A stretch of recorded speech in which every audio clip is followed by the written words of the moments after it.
नमस्कार, मैं doctor Manju Jain, retired associate professor from SN. Sen degree college Kanpur.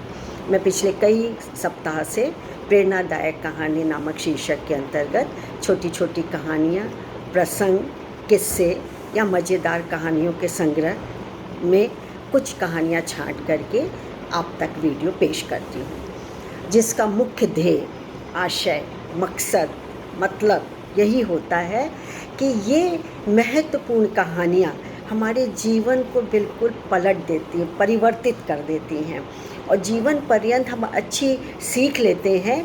तो ये हमारे व्यक्तित्व के विकास के लिए, मानसिक स्वास्थ्य के लिए बहुत ज़रूरी हो जाता है और हम शारीरिक और मानसिक रूप से हम स्वस्थ भी रहते हैं।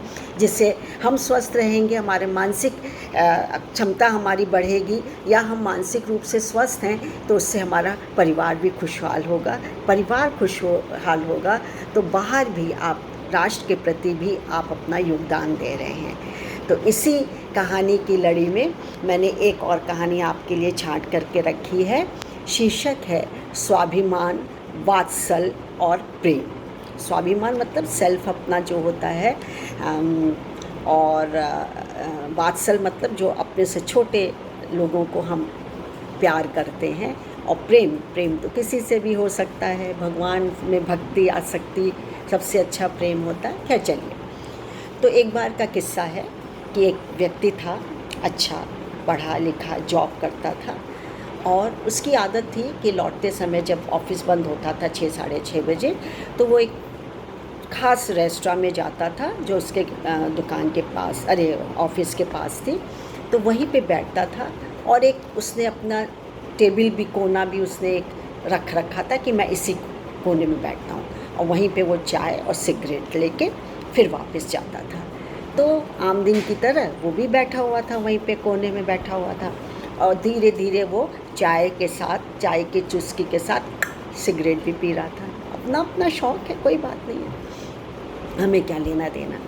लेकिन उसी समय उसने देखा कि एक व्यक्ति आया है, अधेड़ सा है, और उसके साथ कोई 10-12 साल की एक छोटी सी लड़की थी। लड़की के तो कपड़े साफ़ सुथरे थे, लेकिन जो पिता था उसके साफ़ सुथरे भी नहीं थे और मैली कुचैली सी लग रही थी। ऊपर के 2-3 बटन भी शर्ट के खुले हुए थे, पैंट भी गंदी सी ऐसी थी, चेहरे में भी कोई ऐसी खास रौनक नहीं थी, लेकिन उत्साहित बहुत था।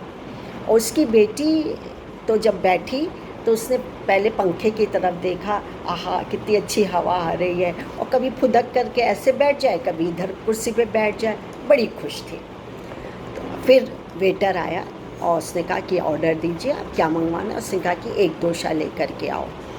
तो वेटर जो कि है गया और इतने में ही, और बहुत फुदक रही थी, बहुत खुश थी, और वो भी सोच रहा था कि देखो आज मेरी बेटी के साथ मैं पहली बार आया हूँ और कितनी ये खुश है। तो अब अमीर हो चाहे गरीब हो, कोई भी इंसान हो, तो दोनों ही, यानी अमीर और गरीब, अपने बच्चों या अपनी बेटियों की खुशी के लिए कुछ भी कर सकते, वही कर रहा था। तो इतने में फ़ोन की घंटी बजी, साधारण सा फ़ोन। उस व्यक्ति ने फ़ोन उठाया तो वो उसके दोस्त का था, जिगरी दोस्त का था, हालचाल पूछने लगा। तो उसने कहा कि हाँ मैं ठीक हूँ और आज तो मैं एक होटल में आया हूँ अपनी बिटिया के साथ, और बिटिया जानते हो अपने क्लास में अव्वल आई है, तो मैंने उसको वादा किया था कि तुम यदि अव्वल आओगी, सबसे अच्छे नंबरों से पास होगी, तो मैं तुमको फलाने रेस्टोरेंट में, होटल में खाना खिलाने ले जाऊँगा, वो भी डोसा। तो डोसे की मांग थी उसकी बच्ची की। बोला अरे वाह, तो तुमने क्यों नहीं मंगाया, तुम भी मंगाओ।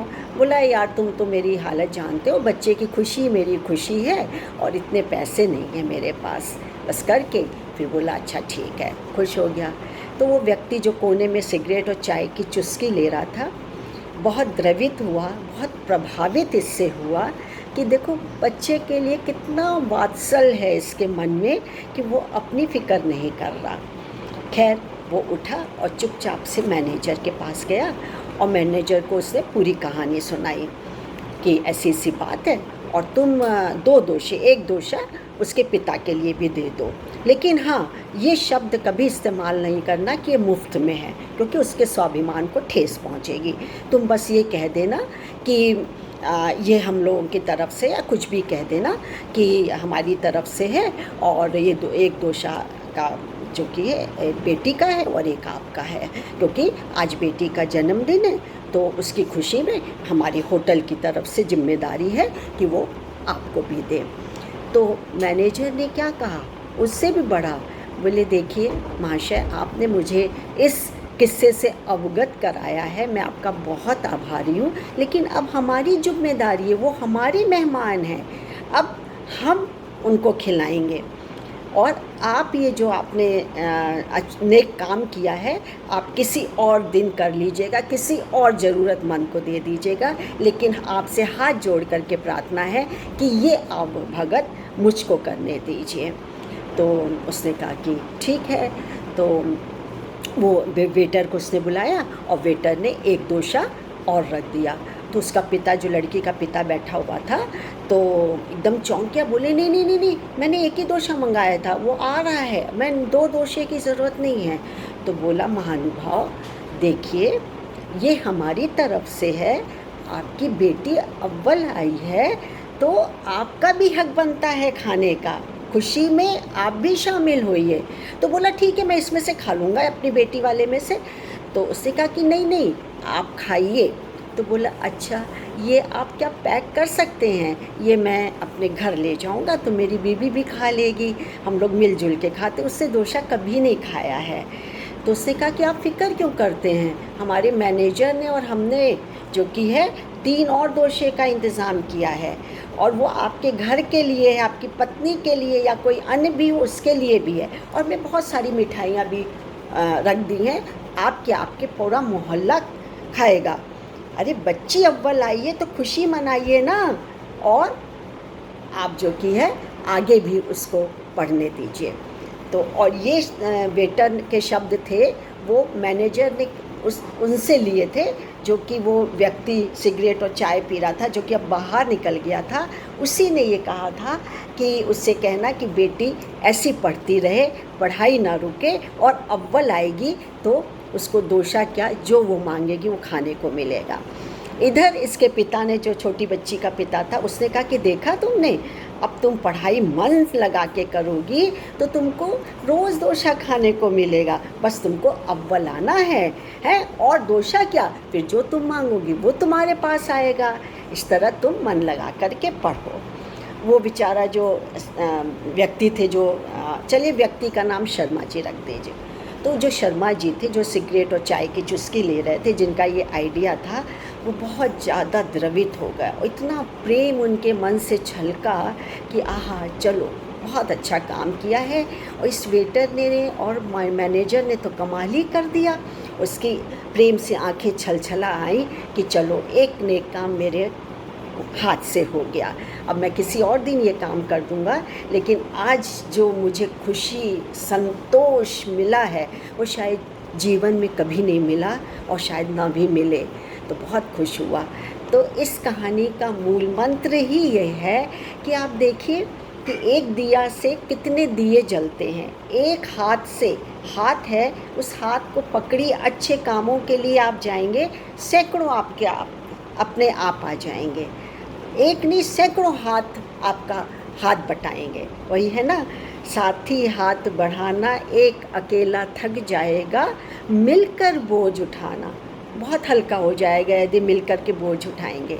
या जोत से जोत जलाते चलो, एक जोत से कई जोत जलती हैं। एक खुशी के लिए कितने सारे हाथ आपके आगे आ गए बढ़ाने के लिए। फिर देखिए खुशी ही खुशी है, एक क्या दोषे का भंडार लग जाएगा। सारी खुशियाँ, सारी सफलता आपके आगे है। जो आत्मिक संतोष होता है, जो खुशी मिलती है, वो बयान नहीं की जाती शब्दों में। तो कैसी लगी मेरी कहानी? थोड़ी भावुक थी, लेकिन इससे हमको प्रेरणा यही मिलती है कि हमेशा हम एक हिस्सा किसी को दें यदि हमारे में सामर्थ्य है। फिर देखिए सैकड़ों हाथ आपके आगे हाथ से हाथ मिलाएंगे। अच्छी लगी हो तो लाइक और शेयर ज़रूर करिएगा, भूलिएगा नहीं, सब्सक्राइब करिएगा। तब तक के लिए मैं आज्ञा मांगती हूँ। नमस्कार। Thank you.